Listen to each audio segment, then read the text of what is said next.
You see a breakout trade setting up, but you don't know whether to take the trade. Some of your breakout trades work, many of them don't. And you're not sure the difference between the ones that should be profitable and the ones that may not. Well, in this video, we break down how to determine if a breakout trade is likely to be profitable. If you're looking to improve your trading and grow your trading account, then this video can help.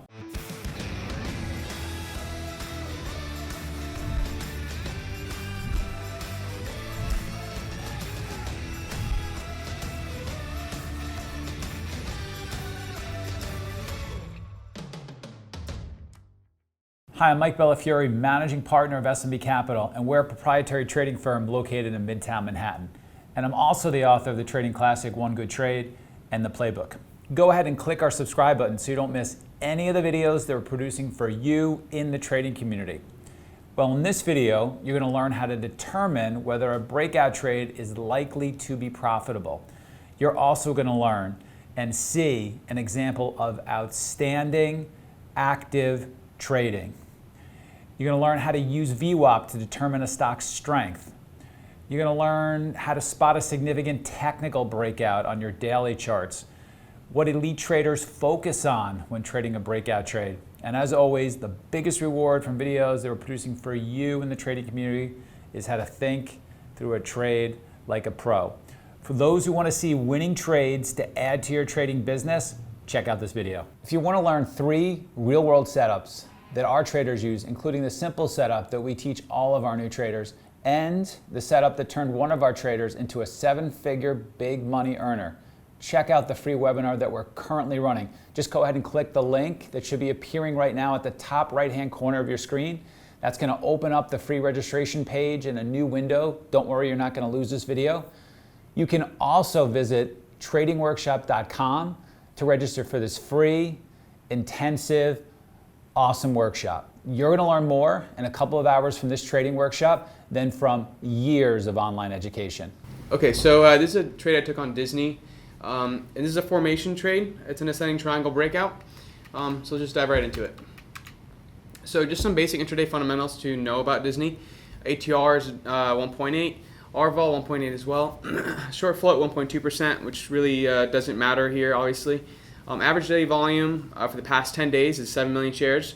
Important to note because we want to know that the average daily volume is relatively high.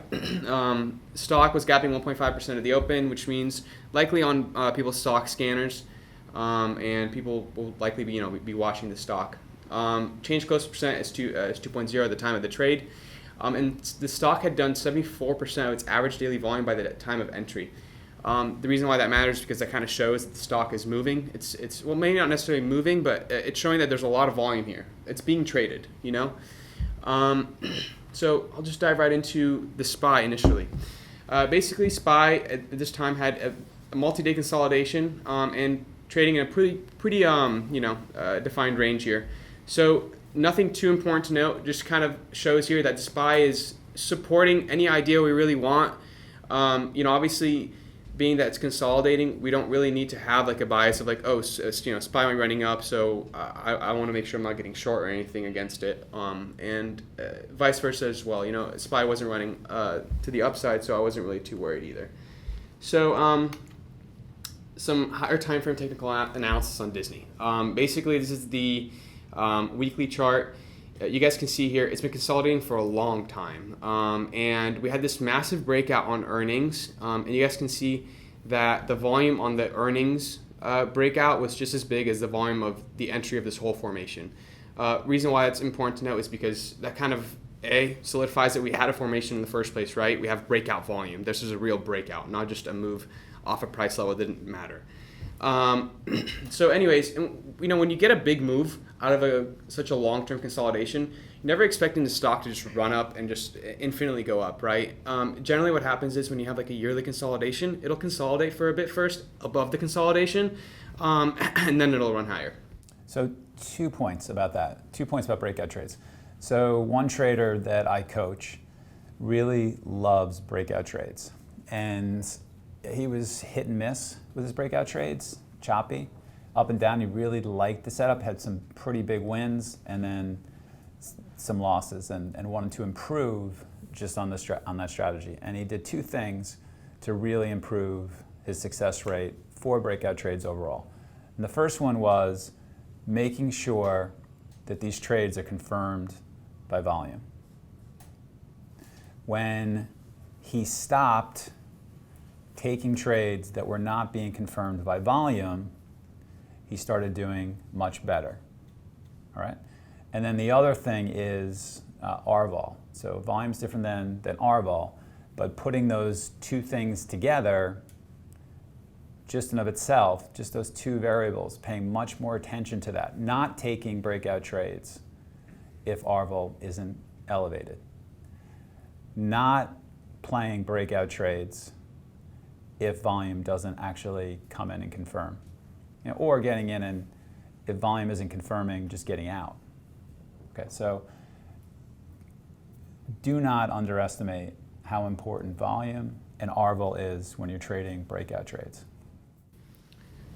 Yeah, so obviously you guys can see here, we had this volume confirming it, and something important to note here as well, you see there's obviously tons of earnings throughout, and none of the earnings had volume like this one had, right? So I just want to emphasize that on that a little bit more, that it wasn't just high volume, it was significantly high volume. Okay, so pretty basic game plan. This morning, Morgan Stanley was basically upgrading the stock. And so it was gapping up, and when we have a tier 1 upgrade, we don't really ignore it. We don't really consider it bogus. It is a catalyst, and so it makes the stock worth looking for during the open. And also it also means that other traders are looking at the stock as well, because they're watching what Morgan Stanley is saying.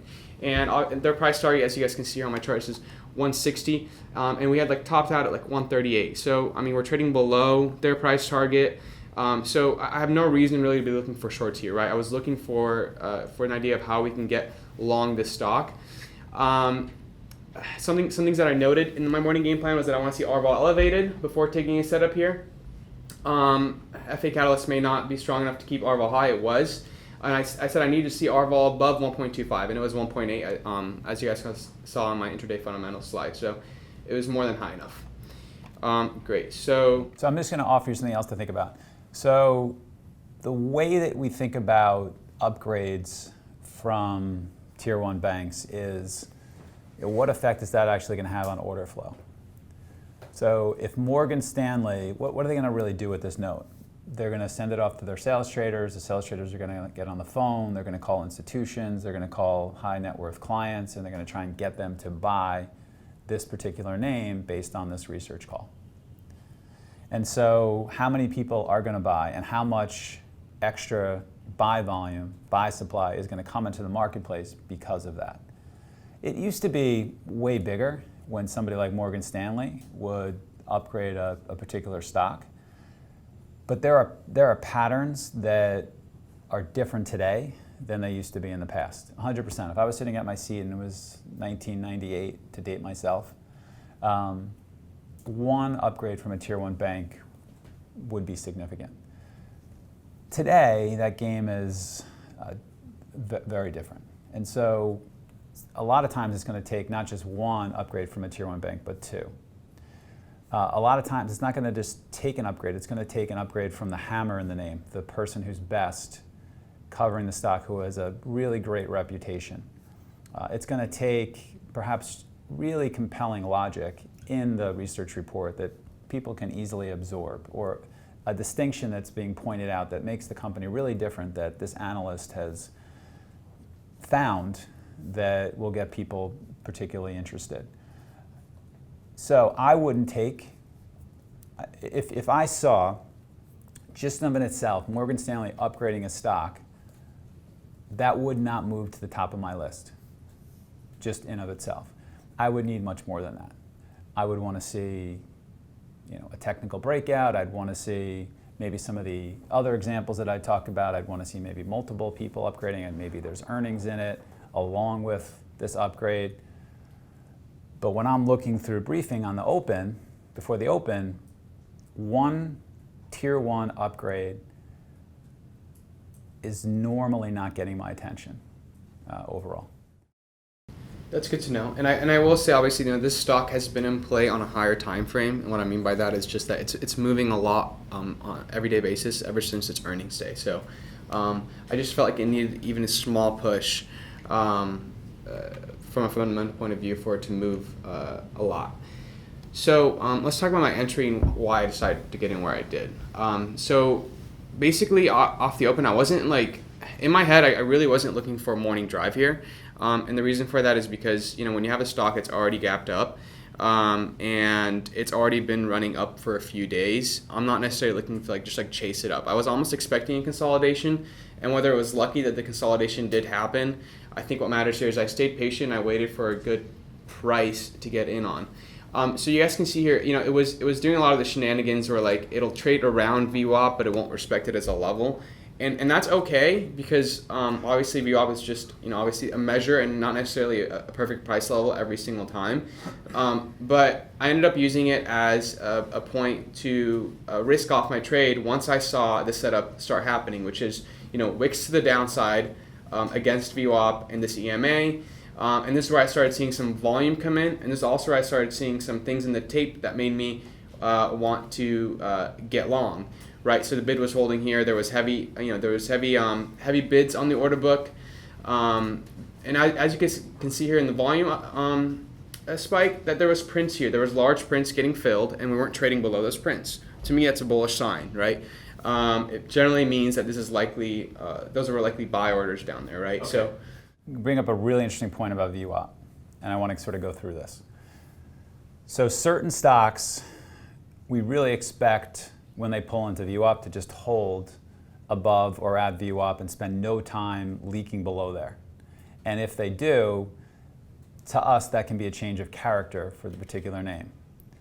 Other times, leaking below VWAP is not necessarily that big of a deal, and we've got to actually game plan for what if it does actually leak below VWAP, and so that we can still stay in the trade or get back into the trade. So if a stock is really expensive, it's going to be more likely to leak below VWAP. If a stock gaps up a lot on the open, it's going to be more likely to leak below VWAP. If a stock has a really strong opening drive, it's more likely to leak below VWAP and then recapture VWAP. And it's more likely to leak below VWAP, but still possibly still be strong. Okay? If it's young in the day, if it's really early in the day, it's more likely to leak below VWAP because VWAP is a function of time, and the younger it is in the day, the less the other execution traders are necessarily looking at that. Or there's more confusion as to buying and selling. So I've said this a lot, VWAP's a great intraday technical indicator, and it's a great reference point for us to determine if something is going to be directionally and will trend for the day to the upside. But we also have to understand that there's going to be times where it may leak through VWAP and still be directional for the day and reclaim direction. And you want to be thinking about the things that I mentioned so that if it just trades a spread or a spread and a half below VWAP, that you don't give up on it and miss the reclaim of VWAP and the directional into the closed move. Does that make sense? No, it definitely absolutely makes sense. And that's kind of why I was using the 21 EMA, which is kind of what I use most times to determine whether a trend is up or down, just so visually I don't get too involved.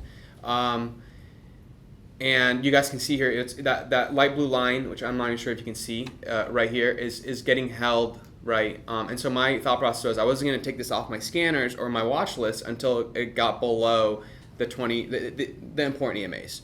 And so I definitely see what you're saying there, and I kind of wish I took the opportunity to scale into my position over here, because down here I'd be risking a small amount as well because of how tight my risk would be off the EMA, and I'd be getting obviously an average entry at a lower price. So I definitely wish that I didn't let that VWAP issue affect me so much. I definitely now know if it's gapping up, maybe don't listen to VWAP so much.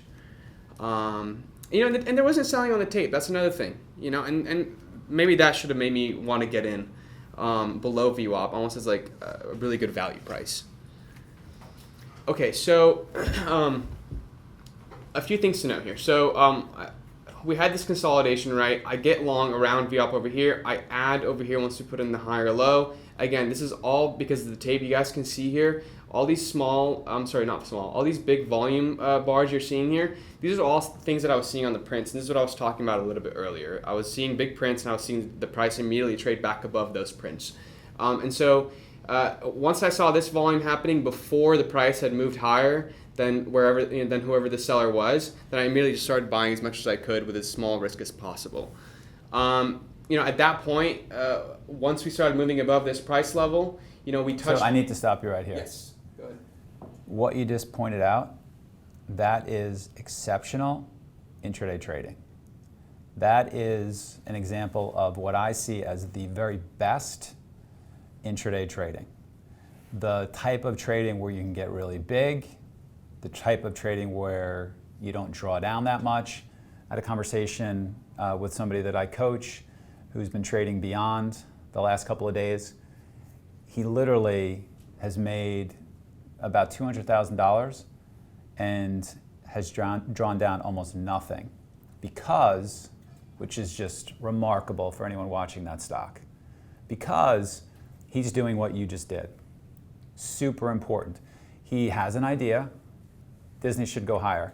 He has technical reference points, VWAP. He has other reasons to be in the stock. It's broken out on a longer term charts and it's got a news catalyst in it. It's got a positive catalyst behind it. It's got good ARVL. It's got good. So we've got all these things in our favor. But you're taking it to a way higher degree for intraday trading, which is you're entering with the tape. You're entering when you see that it's strong. You enter when you see that it's confirming that your idea. You're entering at really terrific prices. If you can do that, that's the very best of intraday trading that you can do. As Mike points out, it's obviously super important to be watching this volume here, and helps us confirm here that my idea for this price level being significant, right? So at this point, I took off a quarter of my size because this is all-time highs, and then I immediately re-added that size actually as soon as we came back and tested. Something to note here as well, you guys can see here in the red bars, super low volume, right? So something really important to note is whenever you're trying to catch a pullback on a stock that's moving higher, you want to make sure you're not getting caught in what looks like a pullback ends up being a reversal, right? And that's just all volume, right? When you have bars going down and virtually no volume happening, that means there's not real selling, and that's a great opportunity to buy. So I added quite a bit of risk over here on the retest of the all-time highs. And just another thing to note, the 21 EMA there was confluence as well at that point. Just a little bit interesting, it kind of gives it a check in its favor. And allows me to kind of get a little heavier, and then at that point, managing the trade was pretty simple. I was just selling into strength. With stocks that are all-time highs, it's hard to determine besides traditional pivots where resistances might be. So I was just kind of taking some off of traditional pivots wherever I felt like it was starting to get rejected. But a part of this trade review basically was things that I could improve on here, right? And so. Adding risk on the breakout, I wish I added more risk as the stock went up. I talked to a lot of traders that have talked about adding into strength, and that's something I'm super scared of doing because I've been so often caught adding into what I thought was strength, but ended up being high volume of what turns out to be a massive wick to the upside, right? And so I think once the stock started closing back above that all-time high level with volume, I wish I added, but at that point I was like, my price is just not good enough anymore, and so I didn't do it. And so, with a stock like this, that has volume confirming that is at all-time highs, I think it would have been okay to add more shares there and add more size as it was going up. In my exits, I talk about how I didn't exit so well, and I really wish I held some for a swing trade. This is before my Roku swing trade that I made off 88, and I think when I was taking this trade, I was just not comfortable swinging it, and I think today Disney's definitely trading higher than where I'd entered it. So I wish I held it for a swing trade. That's kind of my biggest regret with this trade. Hey, go ahead and click our subscribe button so you don't miss any of the videos that we're producing for you in the trading community. And please take the time to add your feedback in the comments section for what videos you'd like for us to produce next and what you found helpful from this video. From all of us at S&B, train and trade well.